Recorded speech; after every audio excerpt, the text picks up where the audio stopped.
సత్యము జ్యోతిగా వెలుగునయ్యా, నిత్యము దానిని చూడమయ్యా. పరుగున మీరు రారయ్యా, శబరిగిరికి పోవుటకు.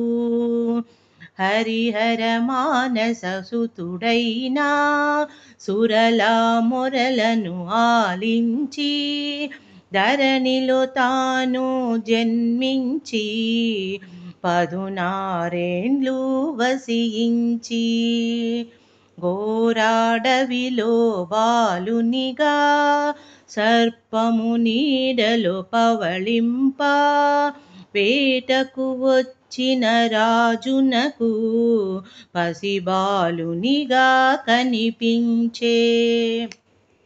మణికంఠాయను నామముతో పెంచిరి బాలుని మురిపెముగా, స్వామిని మహిమతో రాజునకు కలిగెను సుతుడు మరి ఒకడు.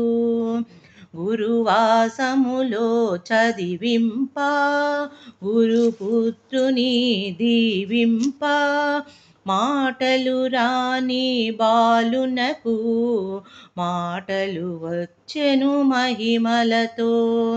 మాతాపితలను సేవించి, మహిషిని తాను వధించి, శబరిగిరిలో వెలసెనుగా మనలను ధన్యులు చేయుటకు.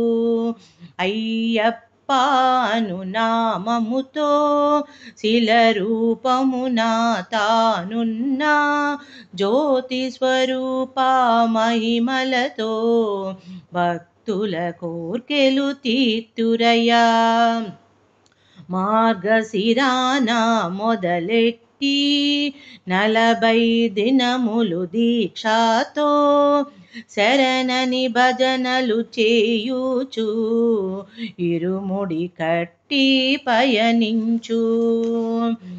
భోగికి ముందు చేరాలి, మకర జ్యోతిని చూడాలి. చాలు చాలు మనకింకా వలదు వలదు ఇక జన్మం. మకర సంక్రాంతి దినమున సాయం సమయం వేళలో సర్వం వదిలిన సత్పురుషులకు జ్యోతి దర్శనమిచ్చెదరయ్యా.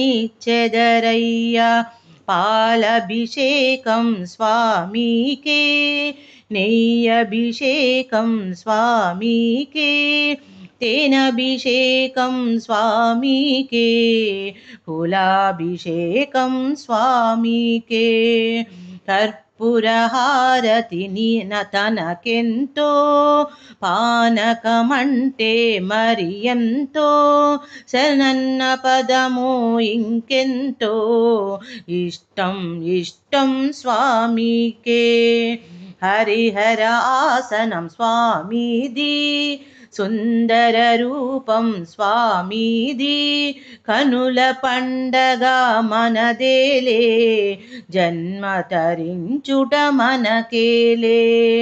శరణం శరణం అయ్యప్ప, శరణం శరణం శరణమయ్యా, శరణం శరణం మా స్వామి, దరికి చేర్చుకో మా స్వామి.